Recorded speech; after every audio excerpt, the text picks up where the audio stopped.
for Tiger Talk on the Tiger Sports Network.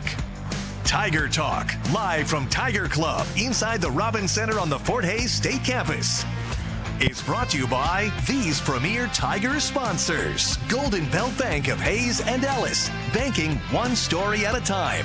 The Hayes Med Orthopedic Institute, expertise, technology, compassion, all right here. Adams Brown, strategic allies and CPAs, going above and beyond for you. BTI, your John Deere dealer, with locations in Buckland, Great Bend, Greensburg, Hoxie, Mess City, and Pratt. BTI, our family in partnership with your family. The Taco Shop, dine in, carry out, or delivery.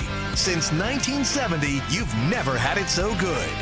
And Eagle, our community connected. Tiger Talk with the voice of the Tigers, Gerard Wellbrock. And good afternoon and welcome into Tiger Talk. Gerard Wellbrock with you. We got a good show lined up today. We'll talk some Fort Hays State cross country here in just a little bit with Jason McCullough, men's soccer coach Jerry Cleary. We'll talk some volleyball after a big win over number 25 Washburn last night with Jessica Wood-Atkins, and round out the show with some Tiger football with head coach Chris Brown. Again, as always, we'd love you to join us. You can send us in a question.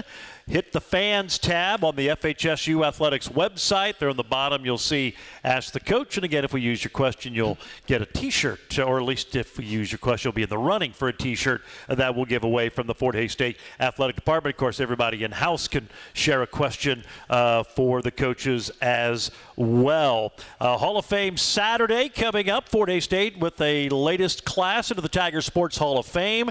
Daniel Traffus, Sean Bear, Jamie Dreyer, formerly Jamie Hyman, Tyrone Shepard going in, Dale Vitopka, also Jim Belch, a couple of wrestlers, Dale posthumously, Steve Bamer, track and field, and Richard and Tonita Augustine, who used to run the gymnastics program, all being inducted into the Tiger Sports Hall of Fame. That's a 9 a.m. ceremony with an 8 o'clock registration. If you're wanting to attend that, you can still do so. Contact the athletic office to get tickets for that event. And, of course, you can always join us here for the show. Become a member of Tiger Club. It's simple. Just contact the athletic office. Your dues go towards scholarships, and then buy your meal on Wednesdays and be a part of the fun here at Tiger Club. Let's get right into it. Speaking of fun, Jason McCullough, cross-country coach, joins us. This looks like a cross-country kind of day out there. It may be a little warmer than you like, but you got the fog and the dampness. It just seems like a good cross-country day. Yeah, and a cross-country type of crowd as well. Talk about the conference championships. Obviously, it was a great day. Your women were third, your men were eighth, and you got an MIAA champion, Reagan Hodgson, first female cross-country runner at Fort Hays State to win the MIAA title. That was cool to see. Yeah, it was a great day. That was something to see her win the championship. Like you said, we haven't had a female win it. I don't know if we ever have, but probably not in the NCAA era, at least. So she ran extremely well. And our women placed third, and that was behind a couple real good performances from her and from J.C. Vath, who was third overall. Yeah, did well. And you talked about Reagan a little bit dinged up, and you're kind of being careful with her down the stretch. Obviously, she was feeling well. Just talk about her race and what made her run so well to win that championship. Yeah, I thought about that, and she's undefeated this year. She missed out on 2 meets. One of them was the Oklahoma State meet, which she probably wouldn't have won, but she's won 3 meets, and she just went out there and was confident. With about 2 kilometers left, she took the lead and pushed it, and I think tired everyone else out and took away their sprint. And she did. She had a lot left, so she did well. And J.C. Vath, we've talked about her a lot this year. She's run well, and to finish third, obviously, if you're going to win a championship, you got to have some gals up near the top, and you had that with a 1-3 finish. Yeah, and when I last saw her, she was in 6th place. And with about 150 meters to go, and I cheered for her and turned around and started looking for some of the other runners. And next thing I know, she's in 3rd place. So the finish line at this course is mostly uphill, and it's a long, straight finish. So a lot of people start their kick a little bit early, and she just had a lot left to run down 3 other girls. And Darian Hudgens was 20th. So you go 1, 3, and 20. That was a good finish for her, and then obviously the rest of the team. But I've got to be so proud of these gals and just how they've competed all year and just seem to be starting to peak now, maybe at the right time. Yeah, hopefully so. We weren't ranked in the region, and we beat 3 out of the 5 ranked teams in our region, and including a nationally ranked team. So that was pretty exciting to do. It seems like they're peaking at the right time, so we just got to stay healthy and injury-free for the next couple weeks. Men were 8th, led by Grant Bradley. He gets all conference recognition, finishing in 9th place. Talk about his race and the rest of the guys. So the guys' side is extremely deep this year. So there are 10 ranked teams in the region, and we have about 35 teams, in our region, and 7 of those are from our conference. And so we actually beat one of the ranked teams, Missouri Western, who was receiving votes in the national polls. But, I figured we'd go in and run a real good race and get 7th. And we ended up 8th, so not too bad. Grant Bradley was first team all MIAA with a great performance from him. He's definitely got a shot to qualify for nationals if he runs well. So some of our other upperclassmen didn't do quite as well. A lot of our freshmen and redshirt freshmen actually ran extremely well. So for the future is looking real well. Well, that's exciting to see. As we've talked every week with you, you had a meet. Now this is a bye, so to speak, no competition. But really, you gear for what's coming up here next Saturday down in Joplin, the regional. And this is everybody's chance to try to get to nationals. It'll be coming up on Saturday of next week. Yeah, and they say the saying in running is the hay is in the barn. This time of year, you're not going to get any fitter. You just got to sharpen that fitness and stay healthy. So, we're not doing anything right now to try to really drastically increase our fitness. We just want to stay healthy and kind of sharpen that. So we're just our top sharpness when we get to the regional meet. And you're down in Joplin again. You've run there a lot. They've hosted conference. They've hosted regionals. They've got a great course. And I know you've got some youngsters that may not know it as well, but for a lot of your runners, this will be a familiar course that has to help out a little bit. Yeah, we run there probably once a year at least. Last year we ran there 3 times because they moved the conference meet there where it wasn't there originally. So we had 3 meets there last year. This will be our first time this year, but it's a good course. It actually hosts a national meet this year as well. So if we qualify anybody for nationals, we'll be back down in Joplin. How was the course in Columbia? I know we talked a little bit about it in the past, but everything everybody expected? Yeah, it's a great course. They've hosted some top meets there. I think they had a national meet a couple years ago. So like the one in Oklahoma State, it's irrigated and very nice grass. In fact, most of the athletes ran barefoot on their cool down. Well, it was a great day, and now hopefully it's a good week and a half for your guys and gals to get ready, and hopefully this is just the start of some great things. And as you said, you feel you've got several, if they perform to their capability, you've got a good chance to push through to get to the national meet. Yeah, so to qualify for nationals, it's the top 3 teams automatically, and then the top 2 individuals not on one of those qualifying teams. So not a lot of people qualify because you're going to have 200 people in a race. But I think probably on the women's side, they will take 5 or 6 teams. On the men's side, probably take 7 teams, maybe 8 teams. So, I'm hoping for a top 10 finish on the men's side and maybe a top 5 or 6 finish on the women's side. And if we can do that, we definitely give ourselves a chance. All right, sounds good. Well, congratulations on a great MIAA championships. Good luck with workouts here the next week and a half. And obviously, go get them down in regionals in Joplin. Jason, as always, we appreciate the time. Good stuff. All right, thank you, Gerard. There you go. That is Jason McCullough. He is the head cross-country coach at Fort Hays State. Again, no meet this week, and then they'll be in Joplin for the Central Regional. Tiger Talk brought to you in part by Golden Belt Bank. Your life has a story. Golden Belt Bank wants to get to know that story. Golden Belt Bank of Hayes and Ellis. Visit them at goldenbeltbank.com. We'll talk some soccer next. Jerry Cleary joins us after the break here on the Tiger Sports Network, built by PwC.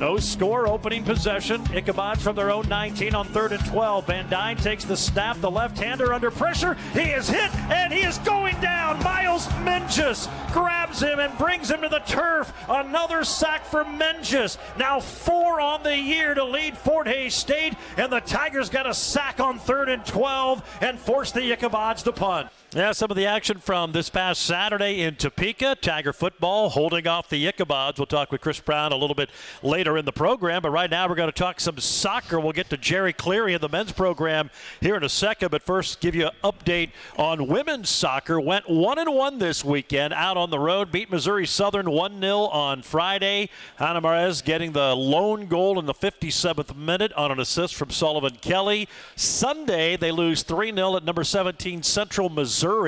Jennies score all three of their goals in the second half. Tigers had 6 shots on goal, but couldn't find the back of the net. So they're now 11-2-3, 7-1-1 in the MIAA, tied for second with the Jennies of Central Missouri, and they will be back at home Friday, 6 o'clock, hosting first place Washburn. Big match for the Tiger women. Ichabods ranked 6th in the country, and right now in first place, Fort Hays State still receiving votes in the Division II coaches poll, second highest vote getter that's not in the top 25, and then they'll be on the road Sunday up in Kearney to take on Nebraska Kearney. So some big matches here down the stretch for the Fort Hays State women. Big matches for the Fort Hays State men as well. Jerry Cleary joins us, and the long homestand didn't start off really well with a tough one to Rogers State, but it got much better last weekend. You beat Ouachita Baptist 6-0 or 6-0, and then a 4-1 win over Harding. I guess if you can play 2 matches, outscore your opponent 10-1, you got to be pretty happy with how your team played. Yeah, we had like 70 shots. So Thursday's game was decent. I think we were up 5-0 after 25 minutes. Saturday's game was really tough. We thought we were the Harlem Globetrotters. And I'm guessing you don't want them to play like they're the Harlem Globetrotters. I like to coach like football, like you control the moments. We're just out there just doing whatever we want. Well, but you got 2 wins. Again, you had 35 shots, 20 of them on goal in the Ouachita Baptist match. You led 5-0 at halftime. Just tell us about the match. What was clicking and why did you guys play so well and get off to that quick early lead? Well, that same thing happened to us a week before with Rogers State when they thumped us. I think that was 19-17 in shots, but they scored 7. We just, every 2 we hit went in. And I guess I'm sure as a coach that is what drives you crazy sometimes, because you get a lot of looks, and sometimes you give credit to the goalkeeper, but you have those matches where you find the back of the net, then you have the days where you just cannot quite get it to go. Yeah, and that's been our season, right? We've been up and down all season, so we have the top 3 teams in the conference to play, and then hopefully a conference tournament, and then we'll see what happens. So maybe we're peaking at the right time. Let's talk about Saturday's match with Harding. You win it 4-1. As you said, maybe didn't play your best. Just talk about the match and how you guys played and how you're able to pull that one out. Yeah, I guess we got lucky. We just kept creating chances. So we were on a roll from Thursday. Harding's a tough team to play against, so we've been starting the same starting 11 the last 2 games, so we've got a little bit of consistency. So. I was going to ask you about that. I mean, I know that was a problem early on. You're just trying to find the right pieces and mixing and matching. You feel you've done that right now? You're starting to see these guys gel and kind of get your starting group? I hope so. It's almost like I'm a doctor and all these patients keep coming with symptoms and you're trying to fix this and fix that. Well, I think we've fixed it, but we'll know tomorrow night. Yeah, you're 6-6-2 now, 5-2-2 in conference play, and you continue the homestand here with Northeastern State. That will be tomorrow night, 7 o'clock. They're ranked 24th in the country, 6-4-3, 4-3-1. You played them earlier in Tahlequah. It was a 2-2 tie, a draw in that match. And as you kind of alluded before that one, not a lot of love lost between these 2 programs, so this should be a fun one tomorrow night. Yeah, a lot of history, and they're coming off they just beat Rogers State at Rogers State, so they're on a high as well. So what are the scenarios? What do you have to do to get into the conference tournament at the end of the year? I think just win one more game. Okay, well, it'd be nice to do it tomorrow. Just take care of business.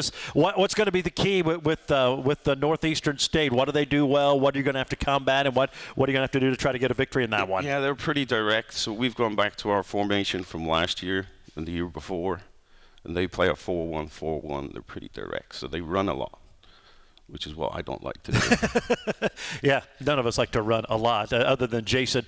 Northeastern on Thursday, and then one of those rare weeks you only play once this week. You're off until the following Thursday. Southern Nazarene comes to town. Then you got to close at Rogers. So obviously you'd like to take care of this thing here at home and get yourself into the conference tournament, because that's going to be a tough one there waiting for at the end of the year. Yeah, and I'll be busy because next Thursday will be senior night at home, and then get up Friday and then head to Claymore. It's going to be tough. All right. Well, hopefully you can continue what you started this past weekend.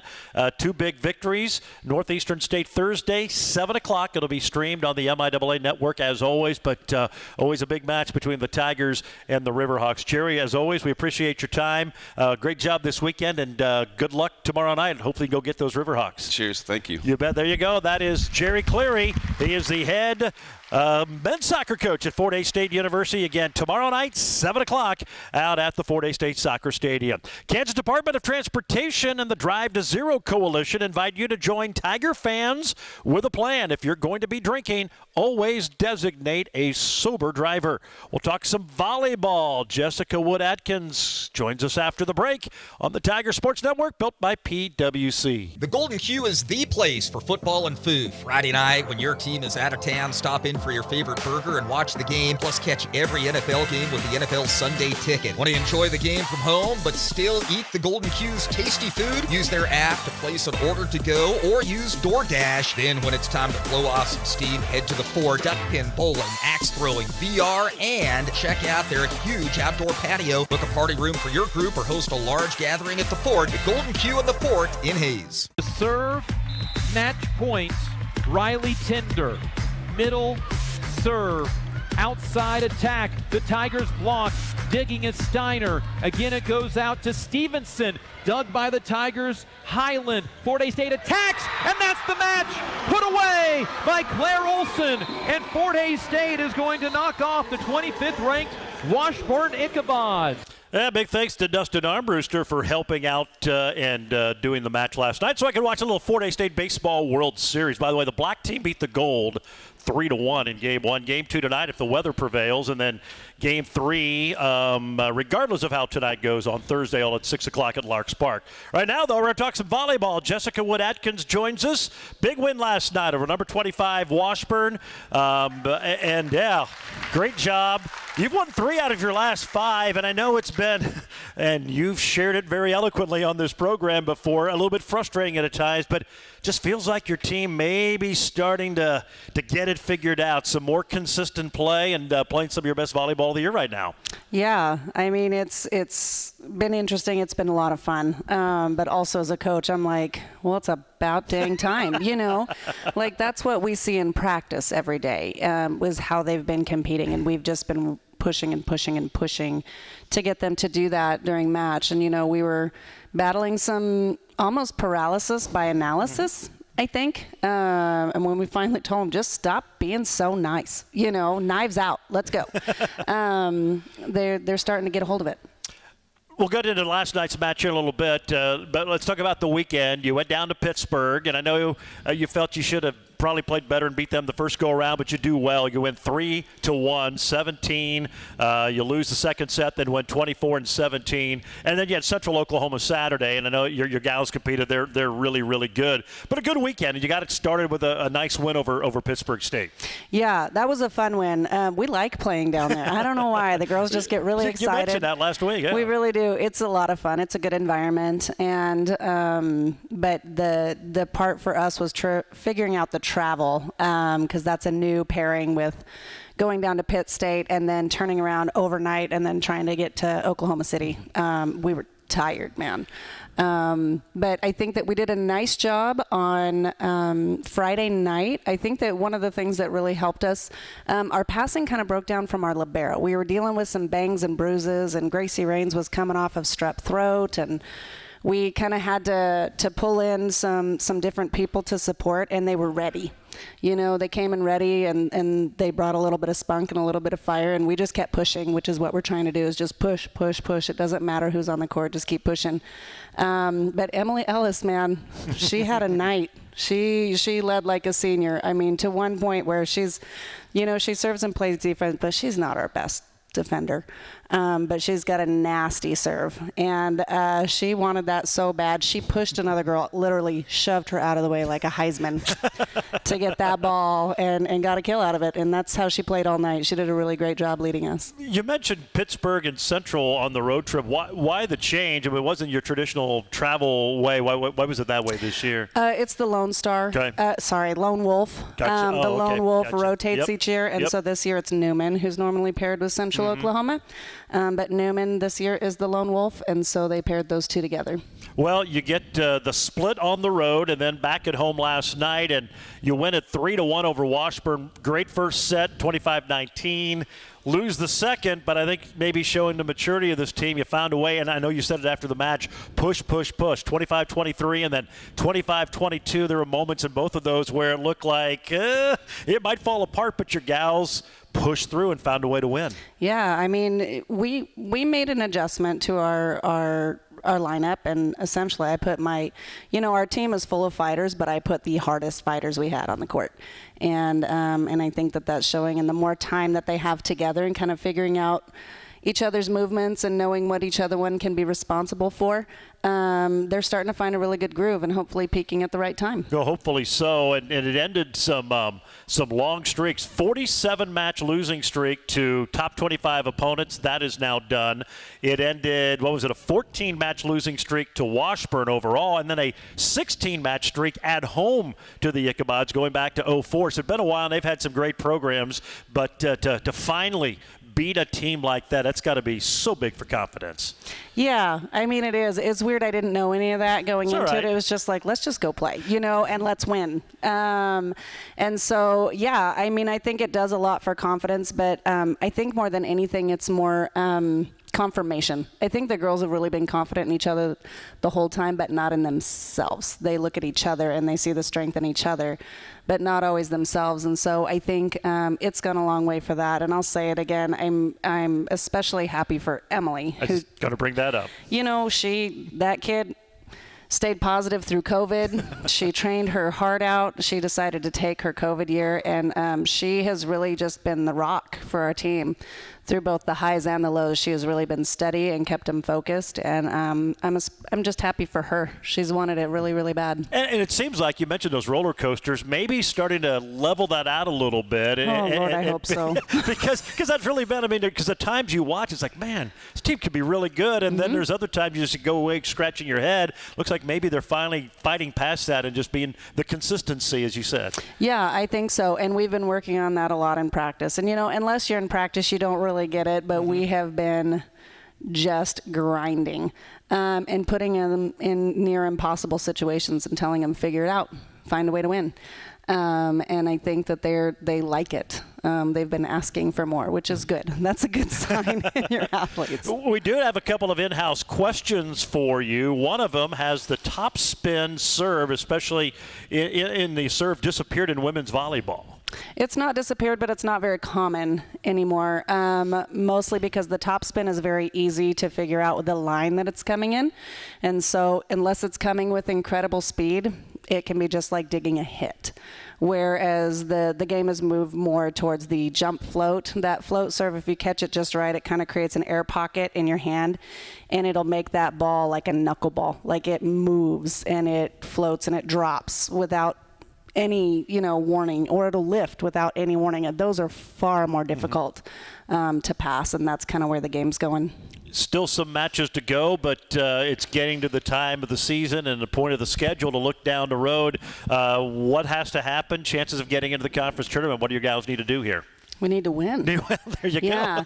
No, I think we at least need 3, okay. I think, to get out. But that also depends on how the other teams are doing. Some of those early matches that we were in control of that we lost make it harder. That puts more pressure here towards the end. And so I think at minimum we need 3, but it'd be best if we just won it all out. Well, you have one more at home. That'll be tomorrow night, 6 o'clock, the Newman Jets.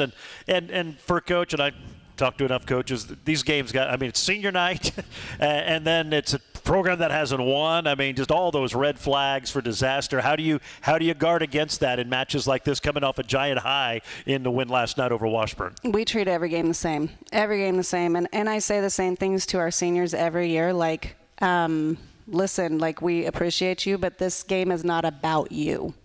This is the same conference match. Every match is a conference match. And so it's not about you, but it is a night that we choose to honor you.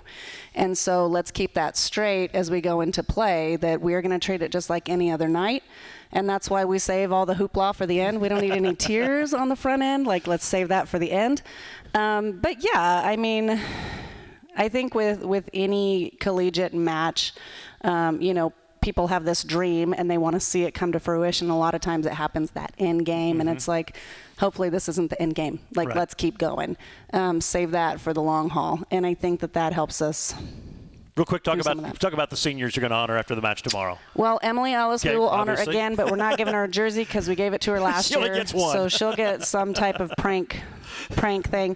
Hope you're not listening, Emily. Yeah, right. And then Riley Tender is our true senior. So it's just the two of them tomorrow. Well, that'll be fun to honor them, and hopefully they can close out the home slate on a high and get another win. And then you look at it, 4 on the road: Western, Northwest, Southern, Central.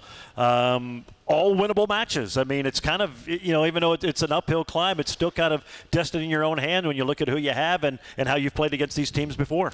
Oh, yeah. They're all very winnable matches. Mo West was a tough one, and so was Southern.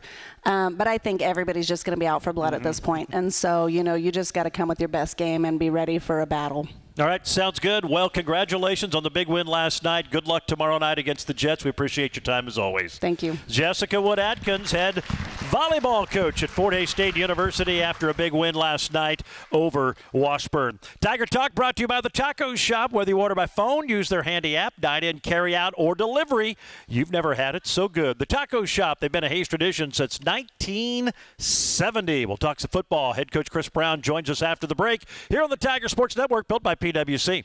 Ready to discover something new? The next time you're in your car, tune your radio to 94.3 FM. It's here. It's Hays' greatest hits. Love it. On 1400 KAYS and 94.3 FM. Do you believe in love? Glory days.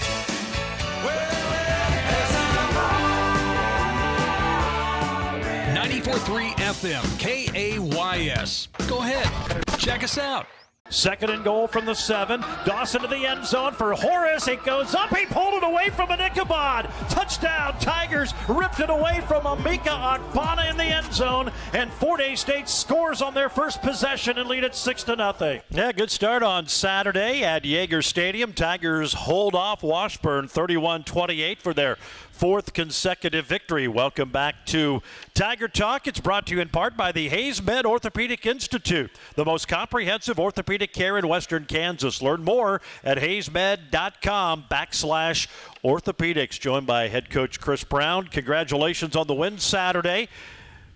A second week in a row, first and third quarters, your team looks really, really good. Second and fourth, it's been a little hairy, but I guess bottom line, you found a way to get wins in both of those games. Yeah, we did. I mean, our kids battled, but we're going to start playing 2 first quarters and 2 third quarters. So the fourth quarter, we're not going to hold up the 4. We're going to hold up 3, instead of the 4. But, we just got to figure those things out.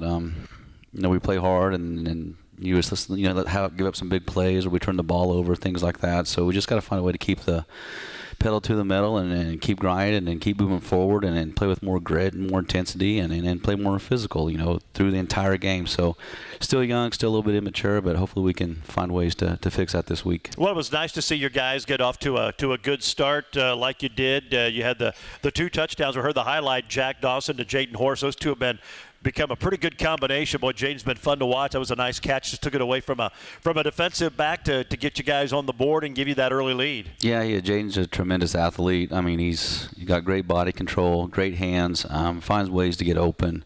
And it doesn't matter where the ball's at. He's gonna find a way to catch it, and he likes to go over people and catch balls as well, which is good to have a receiver like that. But he just loves the game of football. He loves to compete and he loves to win, and you can see that just in the way he practices as well. You ran the ball well once again. Back-to-back 100-yard rushing games for Shane Watts. 21 carries, 144 yards, couple of touchdowns. He also caught 3 passes and then had a receiving touchdown, or had 3 catches for 23 yards. But starting to see consistent running game. I know you like it that way, but it's been fun to see this offensive line gel and Shane Watts really emerge as your feature back as the season has gone along. Yeah, things are really starting to come around. You know, with our offense, there's still a few things that we still got to get fixed a little bit with it. I still think there needs to be more movement, bigger holes for our backs as well, but Shane's done a great job of finding the holes that he needs to, and if something's not there, he's been able to break a few tackles and get extra yards, you know, after the first contact. So kid's a tremendous athlete as well. He is a worker, and his practice play is just like his game play. It's high intensity, he's physical, he's aggressive, and he just continuously works to get better each day. Were you happy with the physicality of your team, both sides of the ball? No, not yet. I mean, I feel like for some reason I feel like we play more physical at home than we do on the road, and I just can't figure that out. We just play a little bit timid on the road because there's a third and 6 play in this game with Washburn that we, defensively, if we just make the tackle, they punt the ball, we get the ball back, and I think we're up 14 points already, and we go score. It might blow this game away, but we didn't make the tackle. Kid gets a first down, and they go down and score, and it's 14-7. So. No, I'm not. I mean, we got to get more physical every single game. I still don't think it's quite there yet, but I guess that's what the weight room's for, and summers and things like that. Because the stronger you are, the more physical you usually are as well. Well, he came out of the third quarter, got a couple of touchdowns. Watts had a run, and in fact, he had his 2 rushing touchdowns in that third quarter. And boy, it looked like you were going in for a field goal to put it away. An issue with the play clock, and they stopped after you kicked a field goal. Then they blocked the field goal. It just seemed like from that field goal block on, it was just hold on for dear life for your guys. Yeah, it was. I was praying like crazy. I just said, okay, what's about to happen here? Because we just kind of fell apart, and had a bad punt as well, and they returned it for a long. Had a great return on it. Good thing Jason Wallace. I mean, talk about an athlete. I mean, big D lineman chasing down a defensive back to knock him out of bounds. That's hard to do, and he did it. But things just we just kind of fell apart. But we got to find ways to keep things together. We just didn't have very good protection there in the middle, but we did the first kick until they stopped it, which didn't make sense to me, but it's just kind of the way things happen, and we just kind of fell apart from there. But you found a way to get the victory, and I think we'll hear the highlight coming up. Kale Cormany, who's been really good, and he was spent. You had to use him a lot, and that's something we haven't noticed. With Leighton Cure out with the foot injury, he's been asked to do a lot, and he has really come through and did a good job blocking, and then makes maybe the catch of the day to help seal the victory in that fourth quarter. Yeah, the kid's a grinder, and he's a worker, and he has been since he's been here, and he just wants to be on the football field. But he plays almost every single snap, during the game, and he plays special teams as well. And he's on my punt team, he's on the kickoff return team, and so he gets a lot of snaps in a game, and he's hanging in there, and he's battling each week, but he takes care of his body. He eats the right things, and does the things he needs to in the training room to make sure that he's healthy. But he has turned into a really good player for us. I still wish we had Leighton too, but Colt Fuller's filled in a little bit this game, got his first touchdown as well, and that was great to see him. See him start coming around. We just got to put a little bit more weight on him because he is a good player. Colt's a really good player. He's getting stronger. He's very physical, and hopefully we can continue to get him in the game just to give Kel a little bit of rest. No Brandon Kerr at center on Saturday. You got some guys battling some sickness, it looked like, throughout that game. There's all kinds of heat. I don't know, maybe it was the breakfast. I don't know what it was, but it was a little bit warmer. But there's a lot of things going around, our team right now with sickness. But it's just things you got to fight through. It's part of it. So that time of year as well, allergies, a little bit of flu, stomach issues. But you got to tough it out and fight through it and make it work. We'll talk more about Saturday's opponent in Central Oklahoma. But 4 straight wins now, and a chance Saturday, if you can take care of business. It gets really interesting. You start looking at, and I know you play the next game and that's all you're focused on, but your team has done a good job of taking care of business to get them in a position where there's some great things to still possibly play for this year. Yeah, there is. It's just, we got to take care of business each week, and this is the week we got to worry about right now. But, take care of business this week and then move on to the next. But there are some good things to play for still. It's in our hands, and it's how we play. So hopefully we mature and, we had a pretty good practice yesterday. Hopefully today's is better, and we take care of business on Saturday. Well, got a few questions from our audience we're going to pass along after the break. Right now, we'll remind you that Fort Hays State football invites you to join Tiger fans with a plan. If you're going to be drinking, always designate a sober driver. We'll talk more football with head coach Chris Brown as we continue with Tiger Talk here on the Tiger Sports Network, built by PwC. That was another legend on 99 KZ Country. And yes, before that, we had a brand new artist. Your home for today's stars and the legends. We play real country. I'm Teresa Trapp. Weather, news, sports, it's all here. We're on Facebook, and there is a listen live link at hayspost.com. Dial us in on your radio at 99.5 FM. KHAZ, real country. 99 KZ Country. Washburn opting to not use a timeout. They have one left. We're inside 2 minutes. 31-28 Tigers. 3rd down and 4. 4 down lineman for Washburn. Dixon, the running back. It's a play action. Dawson rolling near side. He's got Cormany wide open. Can he make a man miss? He does. It's a first down across the 35 and up to the 39-yard line. It's an 8-yard gain. The tight end wide open in the left flat, and Dawson with a tremendous play fake to get it to him. That Cale even said he ran the wrong route on that play, and they said you got to give Jack Dawson credit because he screwed up, but in the end, you got a first down and you were able to run out the clock. Yeah, sometimes you just got to make guys right, and that's just kind of the way it works. On defensively, offensively, those things just kind of happen sometimes, and guys have MAs, and they got to correct those things, but sometimes a guy makes a person right, and good things will happen for you. Tiger Talk brought to you today by BTI, your John Deere dealer. They've got locations in Buckland, Great Bend, Greensburg, Hoxie, Ness City, and Pratt. BTI, our family, in partnership with your family. We do have, we had an email question and one from in-house. We'll do the in-house about Jack Dawson and running the ball when a play is broken down and no one is around him. Would you like to see him maybe run on some of those instead of making a few of those passes that he's made? Yeah, there's opportunities for him to do it. I think he's just trying to look downfield and get the big play. And, sometimes quarterbacks don't want to take those extra shots because they're probably taking enough already in the pocket. So, they don't take that run. But, as a team player, and Jack is, we've had those conversations with him as well. So hopefully we start seeing him take off, this week. If things are broken down and he's able to run. Yeah, a few of those. He may have been able to run a long way. We've seen it. He's not going to win, the MIAA 100-yard dash, but he is effective enough when he runs the football. Yeah, he is, and he can be dangerous with it as well. He's ran in, a touchdown here or there just because of his speed and the things that he can do, but he runs well enough to continue plays and get out in the open, but he needs to start taking the ball down and getting first downs for us when he gets those opportunities. We had an email question. This one's kind of interesting. You obviously had an outstanding career at Pittsburgh State, All-American for safety for them.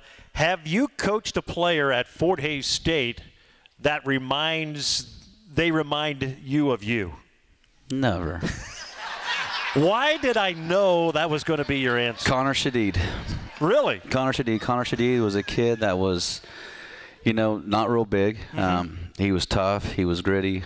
Played very physical. Wasn't the fastest, but he did everything you asked him to do. But he was a physical football player, and he was a great kid as well. And he did a lot of great things for us. But yeah, Connor Shadid would be the one. Yep, that's I like that. Yeah, part of the conference championship team for Fort Hays State, Gretna, Nebraska, I believe. Yeah, it was a good one. And it's kind of interesting. Sean Bear's going into the Hall of Fame. I had a chance to interview him from Great Bend. You're from Liberal, and then I just asked him about the program, and as being a former player, how excited he is to see what you've done. And he brought up the history that you two have way back to the baseball days when Liberal was playing Great Bend, and you had a few hard tags on him when he tried to steal second, he said. Yeah, I played baseball like I played football. I was running through, I never slid. I just ran over catchers and things people. Like that. And that was funny. You're not supposed to do that in baseball. Yeah, I know. Well, back then it didn't matter, but but it was crazy because I was always catcher, and then my senior year I finally moved to shortstop, so I was able to put some of those tags on those guys, and I wasn't real nice with the tags. I was a little bit aggressive with them. Well, he said he remembers one particular. He had a little bloody nose after I think you tagged him out, sliding into second, trying to steal, and You two played, and it was a very memorable game at Lewis Field. I think folks remember that one, 13-13 tie, 1995. You guys made a run to the national title. I think you lost it. You made it to the championship game. Fort Hays State got beat down in Kingsville, who was ranked, I think, 4th in the country. But he was the quarterback. You were the safety, and that was just a great game. And I know you wish there was overtime because you think your Gorillas would have won, but it ended up in a 13-13 tie. But one of the more memorable games in Fort Hays State history that night between with both of you involved. Yeah, well, it was a good game, and I really wasn't really happy with the outcome, of course. But now being a Tiger, I wish it was overtime. We would have beat the Gorillas at that point. So, but I know it's always fun to see those guys and the memories that you share. And then now, I'm part of the Tiger family as well, and so is he. And it's just good to see those guys and the accolades that he's getting as well. And he's very well deserving of getting into the Hall of Fame. He really is. It'll be fun on Hall of Fame Saturday for that. All right, let's talk about this Saturday. Central Oklahoma comes to town. Kind of a scary team. They've played well. They're 4-4. They've had some injuries at quarterback. Dawson Hurl is now their quarterback. Stephon Brown went down in the Northwest game, but a familiar quarterback. He's a transfer from Missouri Southern. Have you noticed a big change in what they're doing with him at the helm now with the injury to Brown? Just a little bit. It's just more of the quarterback run stuff because Brown, did a lot of quarterback counter, quarterback power type things, but not as much with Hurl. But the passing game's still the same as it has been. Get a little bit more jumbo packages, which is a lot of linemen and tight ends in the game with fullbacks and stuff too. Last week against Northeastern, they did that. So they don't. I mean, they just do so much that there's really not even thing that you can get any tendencies on. And Dorrell's always been good with that. He never gives you a tendency of what they're doing offensively with formations and things like that. So you got to be prepared for everything. And then even defensively, they've changed a little bit. The last 3 weeks they were running a 3-man front. Now the last 3 weeks they've been running a 4-man front, kind of like more the Northwest offense for the 4-1 box. And so now we got to prepare for all these different things to hopefully compete and beat them. But our kids will be prepared and they'll be ready. How do you prepare when a team throws so much at you? Because you only have so much time to get ready for a game. Just think about the things that some teams have done to you already. Kind of add those in. That kind of hurt you the week before because I'm sure they'll add some of those things. I don't know. You just try to throw as much as you possibly can at them, but try to keep things as simple as you possibly can as well. And the thing is just not doing too much with your kids because I think when you do too much offensively or defensively, they think way too much and they play slow and then they make those mistakes. So just basically keeping it simple offensively and defensively and go play hard and go make the plays.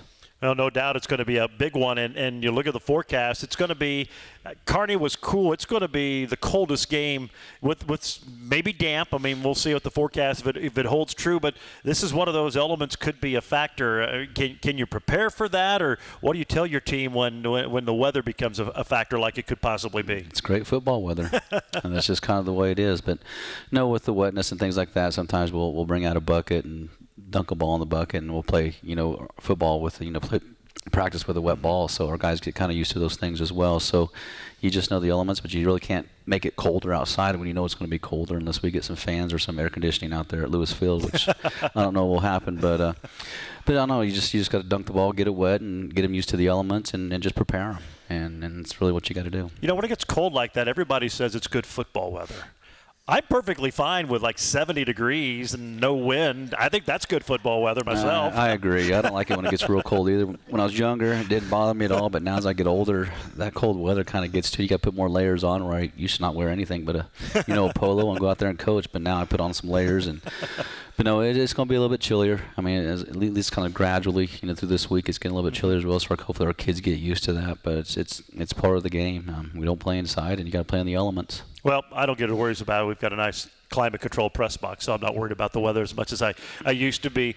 We talk about this team taking care of business, the game ahead of them, and focusing on that. Is that the thing you may be most proud of this squad? I mean, they've handled adversity, and it seems like it goes back to they're focused on the next task and nothing beyond that. That's it, and it's it's 1 week at a time, and it's not looking ahead. It's just looking at what the task is at hand right now for this week, and that's UCO. So they practiced well yesterday. Hopefully we have another 2 great practices this week and a walkthrough on Friday, and we're prepared to play 4 quarters this week instead of 2. So I'm excited about it, and hopefully we come up with a W. All right, sounds good. Chris, as always, appreciate the time. Good rest of the week in practice, and we'll see you on Saturday. Thanks, Gerard. Appreciate you. There you go. That's head coach Chris Brown of the Fort Hays State Tigers. Again, that'll be a 1 o'clock kick will be on the air at noon with the Tiger Tailgate Show presented by Auto World Used Cars. Tiger Talk today brought to you by the Hayes Med Orthopedic Institute, the Golden Belt Bank of Hayes and Ellis, BTI, and the Taco Shop. That's going to wrap it up. Thanks to all of our coaches. We'll talk to you next Wednesday right here on the Tiger Sports Network.